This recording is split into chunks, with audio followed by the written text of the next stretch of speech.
muchos desafíos que hemos tenido como iglesia. Muchos de ustedes también han tenido desafíos personales, familiares, pero hemos visto que Dios, dentro de su voluntad, ha planificado que tengamos una vida en abundancia. Y para el próximo año creemos, y quiero compartirles el lema, será plantados y fructíferos. Está basado en el Salmo 92. Plantados y fructíferos. ¿Cuántos quieren seguir siendo plantados en la casa de Jehová y viendo fruto en su vida y en su familia y en todo lo que hacen? Amén. Así que 2026 declaramos desde ya en el nombre de Jesucristo que vamos a seguir siendo plantados y vamos a ver el fruto de todo lo que hemos sembrado a través del tiempo en el nombre de Jesús. Amén. ¿Cuántos están agradecidos? Y hoy quiero que vayan buscando ahí a Filipenses 4, capítulo 4 de Filipenses. Vamos a estar versos 10 al 13.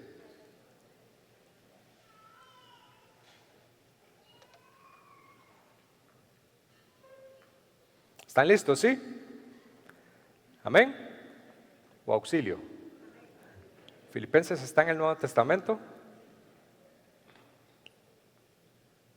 Y dice así el apóstol Pablo: me alegré grandemente en mis situaciones,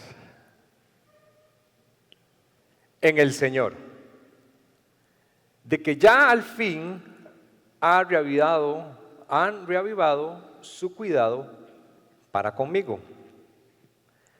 En verdad, antes se preocupaban, pero les faltaba la oportunidad.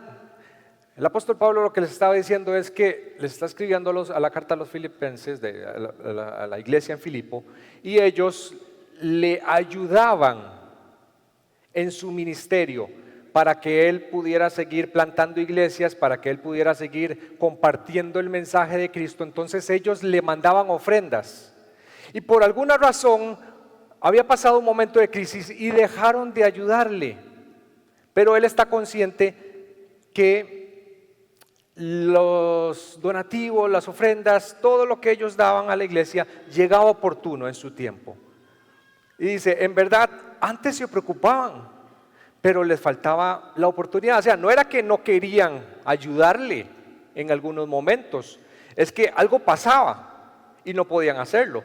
Y entonces dice el verso 11, no que hable porque tenga escasez, pues he aprendido a contentarme cualquiera que sea mi situación. Dice el verso 12, sé vivir en la pobreza y sé vivir en prosperidad. En todo y por todo he aprendido el secreto, tanto de estar saciado como de tener hambre, de tener abundancia como de sufrir necesidad. Todo lo puedo en Cristo que me fortalece. Vamos a leer nuevamente el verso 12 y 13. ¿Les parece? Juntos. 1, 2, 3. Sé vivir en pobreza y sé vivir en prosperidad. En todo y por todo he aprendido el secreto, tanto de estar saciado como de tener hambre, de tener abundancia como de sufrir necesidad.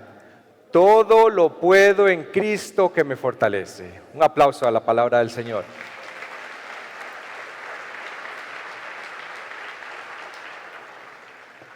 Dice el verso ahí en las letras en negrito. He aprendido el secreto, dice el apóstol Pablo. Y precisamente así le he titulado a nuestro mensaje de hoy. Como se dieron cuenta, ando afectado, no es que estoy creciendo, es que estoy afectado. No es que me estoy haciendo un poco más viejillo, ando afectado un poco de la garganta, entonces para que me tengan un poco de paciencia. El secreto del contentamiento. Espero que el Señor utilice su palabra para que le habla hoy a usted, a su corazón, que el Espíritu Santo con poder utilice su palabra para traer alivio, paz, confort a nuestros corazones, a nuestras almas, y que produzca el fruto que Él espera para la gloria de su nombre. En el nombre de Jesús, amén. El secreto del contentamiento. En la década de 1870 vivió un hombre que probablemente usted ha escuchado su nombre, un hombre que parecía tenerlo todo. Se llamaba Horacio Spafford. Algunos lo traducen como Horacio, otros simplemente le dicen Horatio Spafford. Él era un abogado prestigioso de la ciudad de Chicago, un hombre de fe, esposo, padre de 4 hijas, y tenía una vida que a los ojos de cualquier persona era una vida muy estable, era una vida prometedora, era una vida que todo el mundo decía que tenía una vida bendecida. Sin embargo, en un momento su vida fue sacudida por una serie de tragedias que habrían destrozado a cualquier persona. Primero, dice que él perdió casi toda su fortuna en el gran incendio que hubo en Chicago.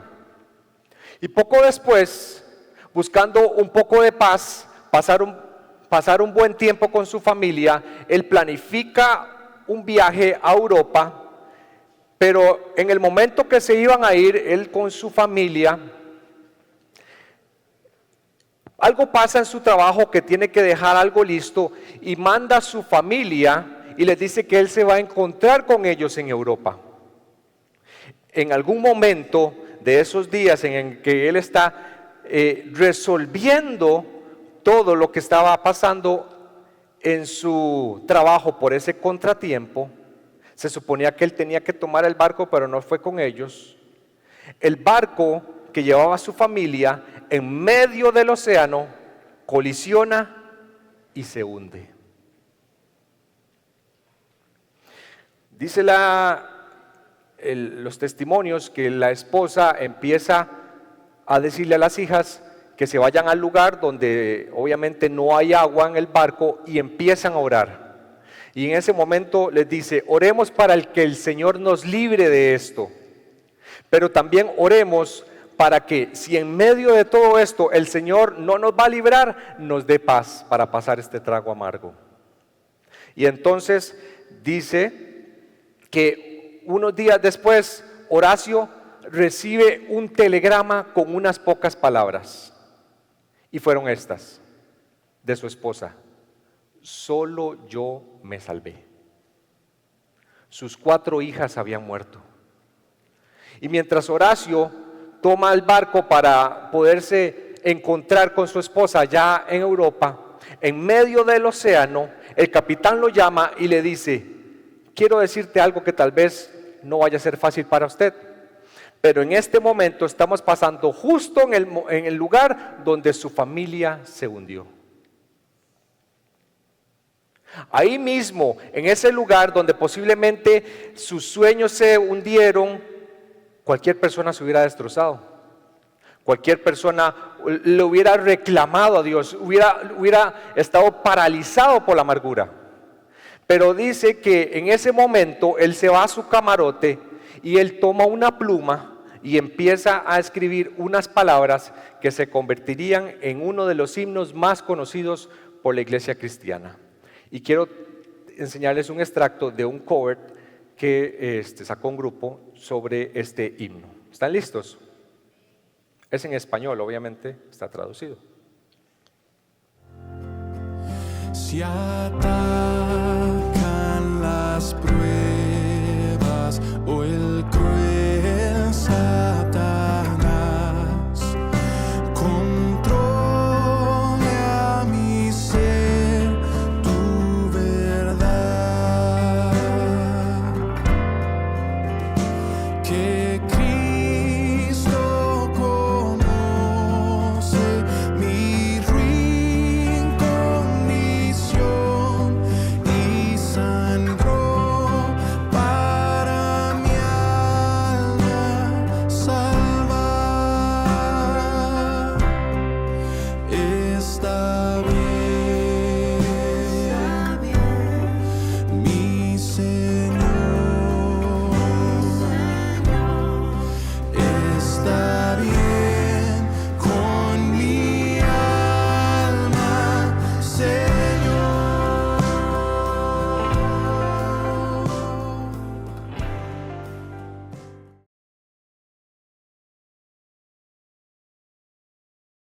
Dice una estrofa así: si hay paz como un río que inunda mi ser, o si las penas como las olas me azotan, sea lo que sea mi suerte, tú me has enseñado a decir, estoy bien.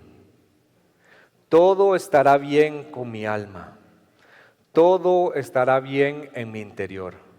Contigo todo estará bien. La pregunta inevitable que yo me hice es esta: ¿cómo es posible esto? ¿Cómo es posible que un hombre pueda decir, estoy bien? ¿Cómo es posible que una persona, después de lo que pasó, que su mundo probablemente se desmoronó, pueda decir, mi alma está bien, estoy bien? Bueno, precisamente la respuesta es lo que el apóstol Pablo llama el secreto del contentamiento. Y cuando hablamos de contentamiento, muchos lo han asociado con la idea de que probablemente todo esté alineado, de que todas las necesidades emocionales que nosotros tenemos estén cubiertas, que todas nuestras relaciones personales e interpersonales estén funcionando, que tengamos una vida económica estable, una salud estable, o que estemos obteniendo respuestas claras a nuestras necesidades. Para muchos, el contentamiento podría estar asociado a la ausencia de la frustración o la eliminación de esas preocupaciones que nos turban, o el cumplimiento de muchos deseos postergados que tenemos. Pero la Biblia nos muestra una perspectiva muy distinta a lo que probablemente muchos tenemos en cuanto al concepto del contentamiento. El contentamiento bíblico no es el resultado de las circunstancias ideales, de que se alineen los planetas. Tampoco es la ausencia de problemas. El contentamiento desde una perspectiva bíblica es más bien una libertad interior de la frustración y de la ansiedad, aun cuando los deseos internos no se han cumplido o cuando nuestras respuestas más aclamadas no han llegado. Pero Pablo, para mí, es el mejor ejemplo para hablar sobre el contentamiento, porque ustedes saben la historia. Él en sus cartas narra que él sufrió naufragios. Usted y yo probablemente lo más que hemos sufrido es que nos revuelque una ola. Sufrió azotes, prisiones injustas, traiciones de personas cercanas, hambre, como probablemente usted y yo nunca hemos pasado, frío, rechazo, abandono. Y aún así, cuando él escribe la carta a los filipenses, comienza diciendo en el verso 10, me alegré grandemente en el Señor. Y esa frase es clave. Porque Pablo no está diciendo, me alegré cuando todo en mi vida mejoró, ni porque las circunstancias cambiaron. Él dice, me alegré simplemente en el Señor. Porque su alegría no nació de lo que estaba pasando a su alrededor. Su alegría nació de quién estaba gobernando su interior. Y eso sucede cuando el Señor Jesús es la fuente de nuestro contentamiento. Entonces nos damos cuenta que las circunstancias a nuestro alrededor dejan de ser el termómetro de nuestro contentamiento, el termómetro de nuestra alma. Como lo decía el salmista en el Salmo 16, tú me enseñas el camino de la vida, con tu presencia me llenas de alegría. Reina Valera dice, en tu presencia hay plenitud de gozo, estando a tu lado siempre, no cuando sienta, no de vez en cuando, no cuando la esté viendo bonito, siempre, siempre, siempre seré dichoso, o sea, siempre seré bienaventurado, siempre seré alegre, en su presencia, dice el salmista, con eso me basta. Pablo lo entendió también. Pablo entendió que si Dios está presente en su vida, eso es más que suficiente para que cualquier persona esté contenta. Por eso el salmista decía en el Salmo 103, bendice alma mía al Señor y no olvides. Porque esta es la tendencia del ser humano. Tenemos necesidades, todo lo tenemos, pero nos enfocamos tanto en las necesidades que Pablo decía, el salmista decía, bendice, hey alma, recuérdate en bendecir, porque a veces te concentras tanto en tu necesidad que se te olvida lo esencial. Bendecir al Señor, ¿por qué? Por los beneficios que ya tenemos. Sin darnos cuenta estamos viviendo sin esos beneficios. Vivimos pensando solamente en lo que nos hace falta, en lo que perdimos, en lo que no hemos logrado durante el año. Y si estamos pensando solamente en lo que nos hace falta o en el dolor, entonces vamos a vivir una vida desde la herida.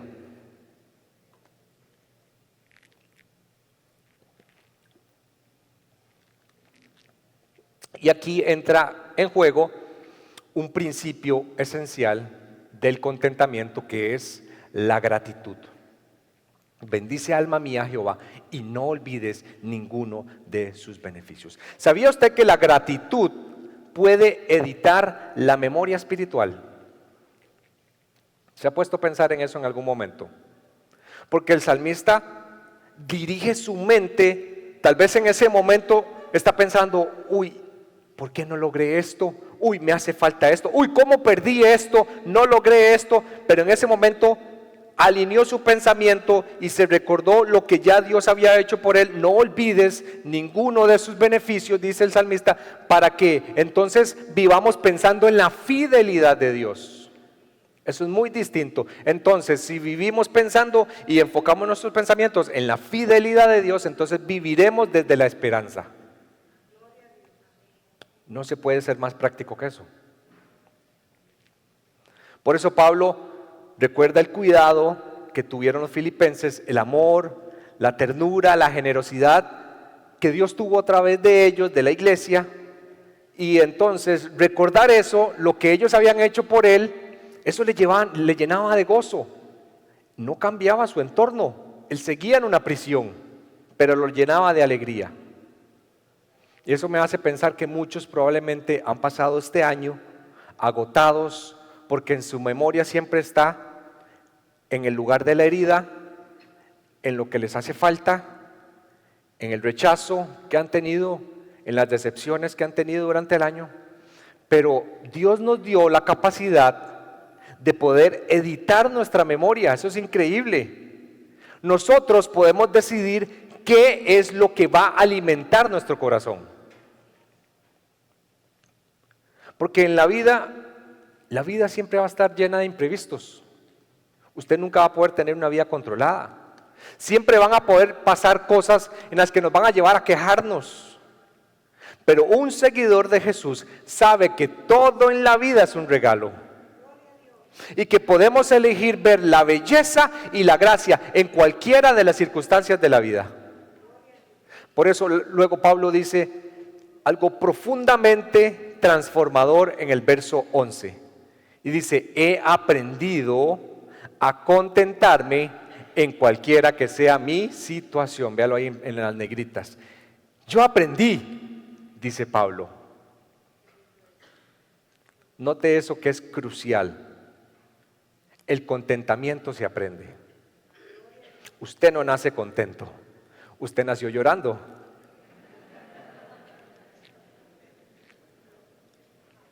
Aparte porque usted no pudo escoger su familia.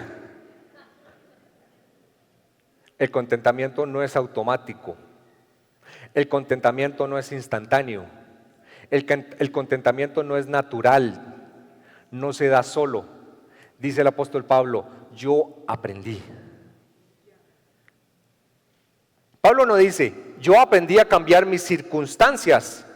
No, yo aprendí a vivir en medio de mis circunstancias.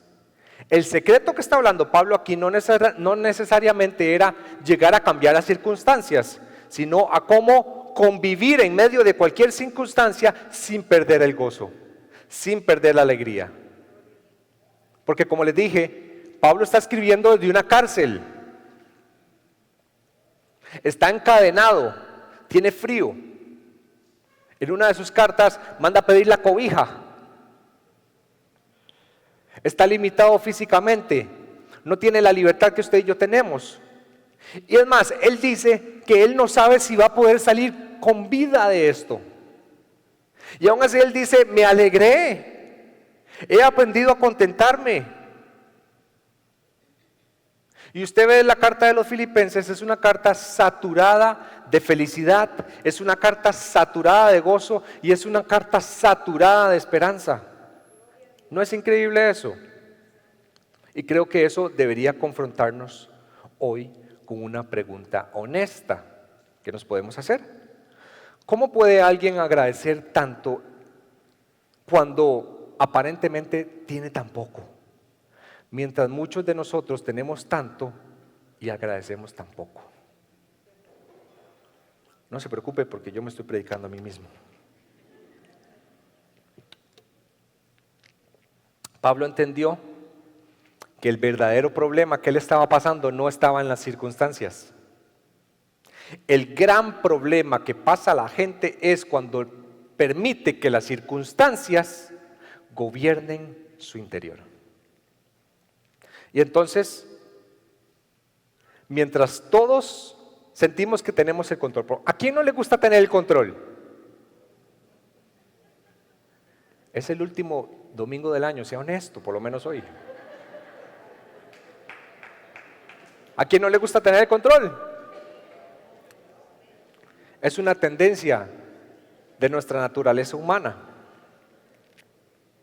Y cuando nosotros sentimos que tenemos el control, entonces sentimos que podemos, de cierta manera, manejar la ansiedad.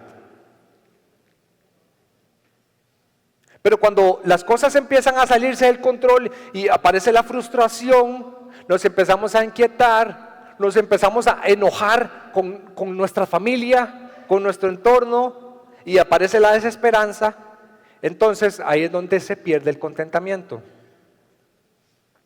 La Biblia dice, y Pablo es muy claro, dice que el contentamiento no debería ser en nuestra vida como una montaña rusa, que sube y baja y sube y baja y sube y baja.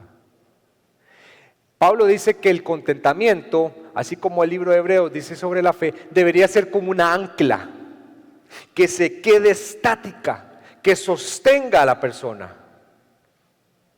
Porque no se gobierna desde afuera, el contentamiento se gobierna desde adentro. Y a menudo lo que nos roba la paz no es el problema en sí, usted puede enumerar los problemas, no es exactamente ese problema que usted le tiene un título, es nuestra actitud, la actitud con que estamos enfrentando. Y muchas veces podría ser el orgullo de que no aceptamos de que tenemos debilidades. Podría ser el miedo a enfrentar algo nuevo, al futuro. O la codicia con la que luchamos de querer siempre tener todo. Siempre querer todo lo nuevo, todo lo que sale. Dios quiere bendecirnos, Dios quiere que tengamos cosas buenas. Pero hay un hilo muy delgado entre la codicia y querer ser bendecido. Por eso Pablo dice en el verso 12, he aprendido el secreto. ¿Y por qué lo llama secreto? Porque no muchos saben vivir así. Porque piensen en esto. Dos personas pueden estar viviendo la misma tormenta, en una misma barca, el mismo problema. Y una podría llenarse de amargura, deprimirse, podría llenarse de ansiedad, y la otra puede fortalecerse y seguir adelante con su vida. Están en la misma tormenta, pero la diferencia es quién está gobernando su corazón, quién está gobernando su interior. Por eso Pablo anteriormente en los versos 6, no lo leímos pero se los traje, dice no se angustien por nada. En otra versión dice por nada estéis afanosos, no se afanen, no se angustien, no se estresen, no estén ansiosos, gracias. Más bien, oren. En el momento que vengan esos pensamientos de ansiedad y que quieran atacarlos porque van a venir, En ese momento dice Pablo, no desvíen el pensamiento, pónganse a orar y en ese momento hagan algo práctico. Den gracias, lo que hacía el salmista. El mismo salmista decía, alma mía, bendice a Jehová. Recuerda, Pablo lo dice, en ese momento póngase a orar. Usted está manejando, está en su trabajo, se está bañando, vienen esos pensamientos, está cocinando, está en el trabajo, está haciendo lo que sea, y en ese momento lo atacan esos pensamientos. Dice Pablo, póngase a orar, o hable con Dios, y en ese momento dele gracias a Dios por todo lo que Él ha hecho.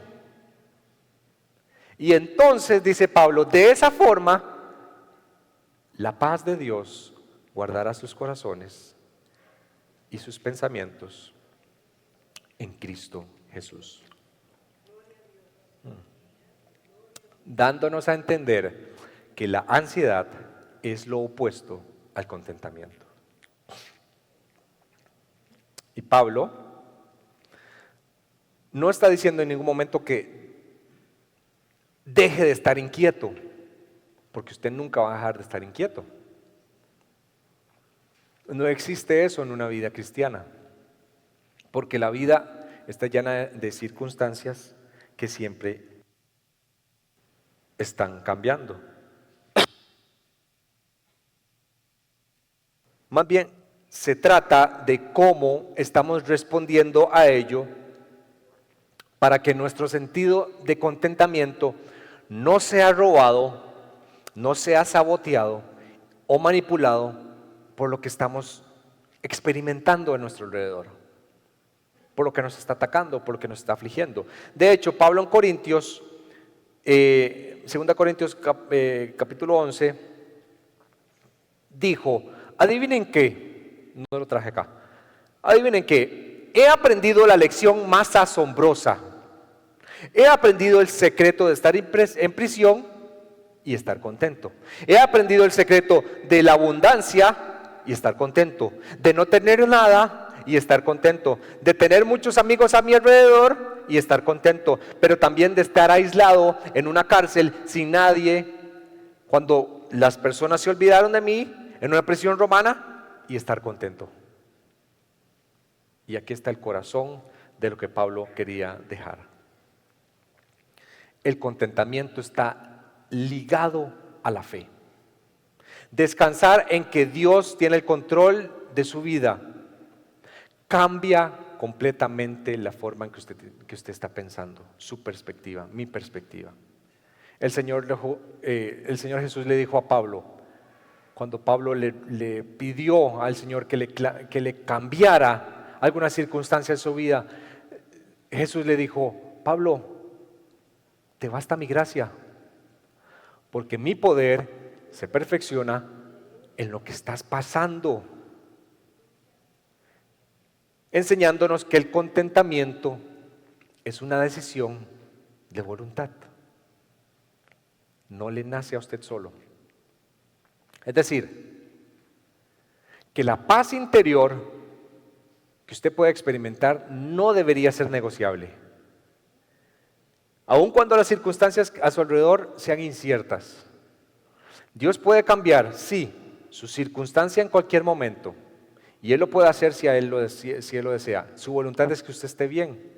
Y cuando creemos en esto, entonces cambiamos el papel y dejamos de sentirnos como víctimas. Ya no somos prisioneros de lo que nos está sucediendo a nuestro alrededor, sino que empezamos a vivir una vida pensando en que Dios es nuestro proveedor, Él tiene cuidado de nosotros, Él va a guiarnos, Él nos va a sostener, incluso en las circunstancias más difíciles. Por eso el apóstol Pablo reveló el secreto y dijo, todo lo puedo en Cristo que me fortalece. Lo que pasa es que esta es una frase de las más citadas. Probablemente usted lo haya puesto en sus redes sociales miles de veces, pero son de los versos más mal empleados de toda la Biblia. Porque esto no es una frase mágica que lo empodera a usted para que usted logre lo que usted quiere. Esto no es una declaración de autosuficiencia. Más bien es lo contrario. Esto para mí es una confesión de dependencia. Y el verbo me fortalece está en una acción continua. Entonces quiere decir, yo todo lo puedo en Cristo que me sigue fortaleciendo. Proverbios dice, la ansiedad en el corazón del hombre lo deprime, pero la buena palabra lo alegra. ¿Quiere una buena palabra? Todo lo puedo en Cristo que me fortalece. Pero ¿qué significa esto en realidad de su contexto? Pablo está citando, está diciendo que a pesar de sus circunstancias, él iba a seguir adelante con su vida, iba a seguir creyendo, no necesariamente viendo las respuestas de lo que él quería, pero él se iba a seguir adelante porque Cristo era quien continuamente lo fortalecía para poder mantener una paz interior, una estabilidad emocional a pesar de sus circunstancias. Todo lo puedo en Cristo que me fortalece significa que a pesar de mis circunstancias puedo seguir adelante con mi vida porque Cristo está continuamente fortaleciéndome. El secreto en sí es que Dios nos va a dar la fuerza para poder cumplir su voluntad. Entonces entiendo que el contentamiento verdadero nace cuando la autosuficiencia muere y la dependencia de Cristo se vuelve absoluta en nuestra vida. Con razón Pablo dijo anteriormente, en los versos anteriores, para mí el vivir es Cristo. El significado de la vida, lo más preciado para mí es Cristo. Y si muero, gano también, porque voy a estar con Él. Porque a Pablo le bastaba Cristo en la abundancia y en la escasez, en la libertad y en la prisión. Para Pablo los momentos difíciles se convirtieron en sus maestros más importantes de vida,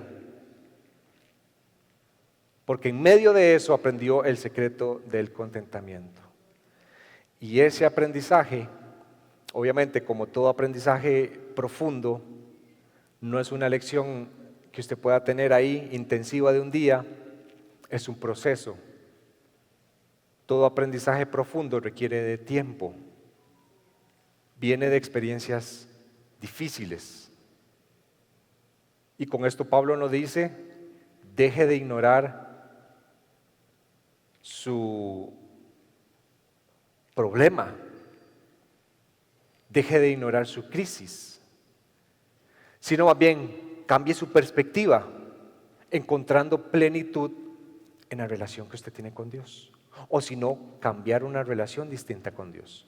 Porque eso a usted lo va a hacer independiente de las circunstancias, de las cosas materiales que siempre estamos diciendo, y nos va a enseñar a poder disfrutar con una verdadera satisfacción interior, con algo que va más allá de nuestro razonamiento. Y con esto termino. Le invito a que pueda ponerse en pie.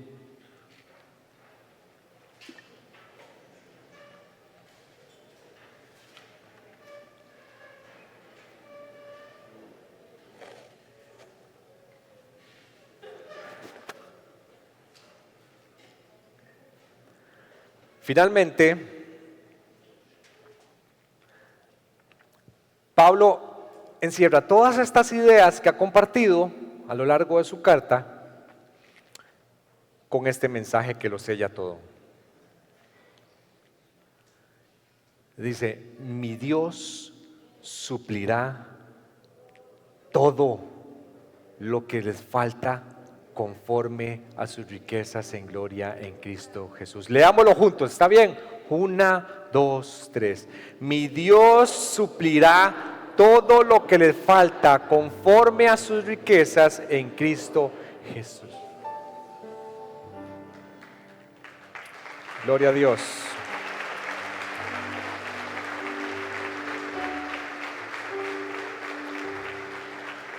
Dios no promete una vida de lujos, ni una vida sin pruebas, pero sí prometió una provisión fiel. No siempre vamos a obtener lo que queremos, pero Dios nunca le va a dejar de dar a usted lo que usted necesita. Y los filipenses pudieron entenderlo y con sacrificio pudieron darle a la obra de la iglesia para que la iglesia continuara. Y Pablo le dijo, Dios nunca se va a olvidar de eso. Porque si usted es fiel con Dios, Dios siempre le va a suplir a usted lo necesario, en el momento justo y de la mejor manera, de la manera perfecta. Probablemente usted no esté viendo muchas cosas hoy que quisiera, no esté todo resuelto, esté probablemente cerrando el año con algunas oraciones que siguen sin contestarse. Probablemente el mar en la vida de muchos de ustedes todavía esté agitado a estas alturas del año, pero créame, si Cristo está con usted, usted ya tiene lo esencial. Usted ya tiene lo más importante. O como dijo Horacio Spafford, como lo vimos al principio, o como el apóstol Pablo nos enseñó a través de los pasajes, podemos decir con convicción, en medio de cualquier circunstancia, como dijo el himno, sea cual sea mi situación, Cristo es suficiente y con eso voy a estar bien. Voy a estar bien y mi alma va a estar bien. Yo creo que podríamos terminar el año diciéndole, Dios, dígale ahí, Dios, aún en medio de mis circunstancias, buenas o malas, pero con fe, Dios, elijo hoy, el último domingo del año, darte gracias. Te doy gracias, te doy gracias. Ese es el inicio del contentamiento. Esa es la base de esa paz que sobrepasa todo entendimiento. Y yo quiero que antes de entrar a un canto, usted pueda acercarse a la persona que está a la par y dígale algo por lo que usted está agradecido en este año. Agradézcale, cuéntele por algo que usted está agradecido.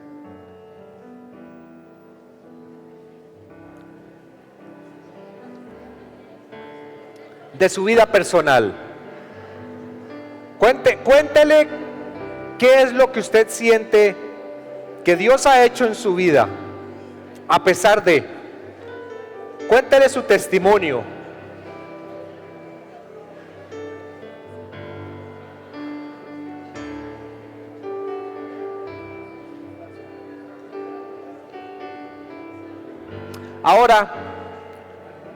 Ahora iglesia,